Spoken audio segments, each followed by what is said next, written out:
Ryan Morrow of the Doubting Thomas Research Foundation, and this video is going to be a special one because we're going to be talking to our friend Andrew Jones, an associate of Doubting Thomas Research Foundation, who has been based in Turkey for I think over a year now, just overseeing the contacts and the meetings that are necessary for possible scientific work to happen at this theorized Noah's Ark site. Now, just to refresh your memory, I was very skeptical of this. I didn't pay it much time because there was a consensus that this was just a really weird geological anomaly. But then in recent years, there were scans done that stunned the people operating the machines, who were not even advocates for the site or even devout Christians. And they said that there were features indicating it might be a man-made boat-shaped object. And so at that point, and upon further study, I decided to move forward and see what we could do to help with this project and find out once and for all, is this the remains of Noah's Ark, or at least a man-made boat? Is it a random geological anomaly that just is coincidentally there and looks like a boat?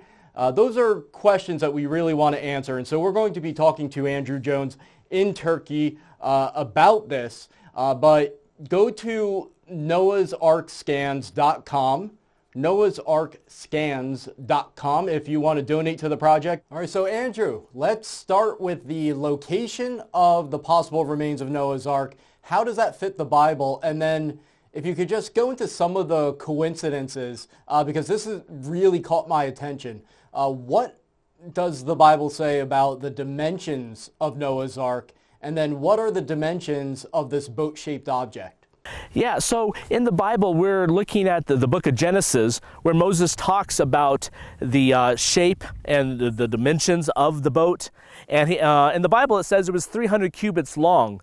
Now, there's a case to be made that Moses was using the Egyptian royal cubit, which at that time was like the metric system today.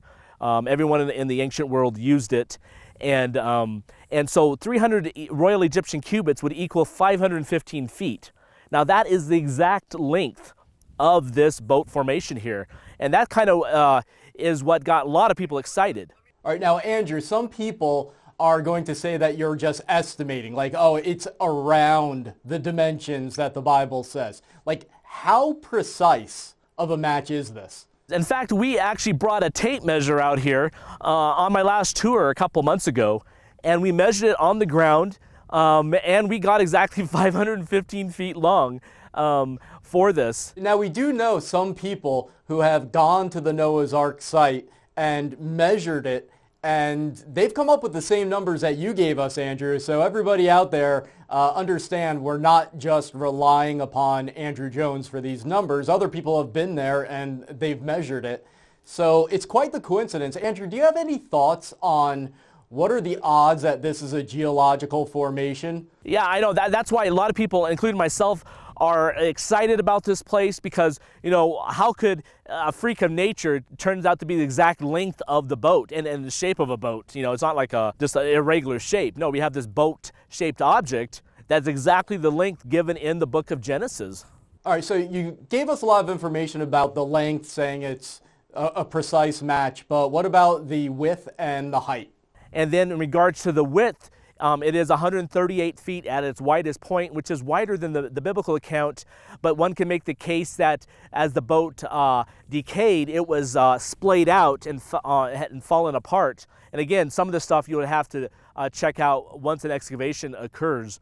And then regards to the height, since we believe this is buried below the ground and we're looking at the top of it, we don't know how many of the three decks have collapsed down on itself, or what is below the ground until we fully excavate. But just from the geophysical surveys, we're seeing material at the 20-foot level and at the 9-foot level.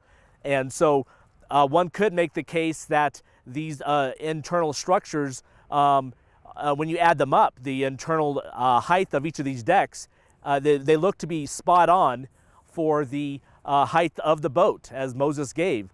Again, some of this has to be verified from excavation, but It's amazing that we have this boat formation sitting here in the mountains of Ararat, where the Bible says the boat landed, and that is exactly 300 Royal Egyptian cubits.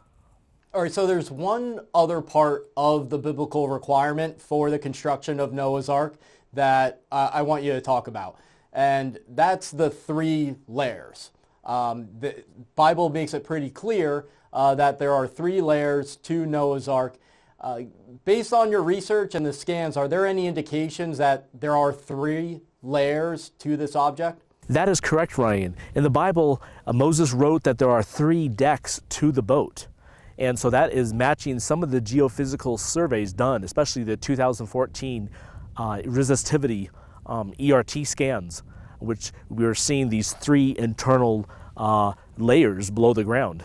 All right, so Andrew, you just explained that the scans indicate there may be 3 layers to this geological anomaly or man-made boat-shaped object. So we're really at 4 things aligning or more that really makes for a strong coincidence if this is not a fit for Noah's Ark, if this is just a geological anomaly. So we've got the 3 layers, the location, the dimensions, and the fact that it's boat-shaped.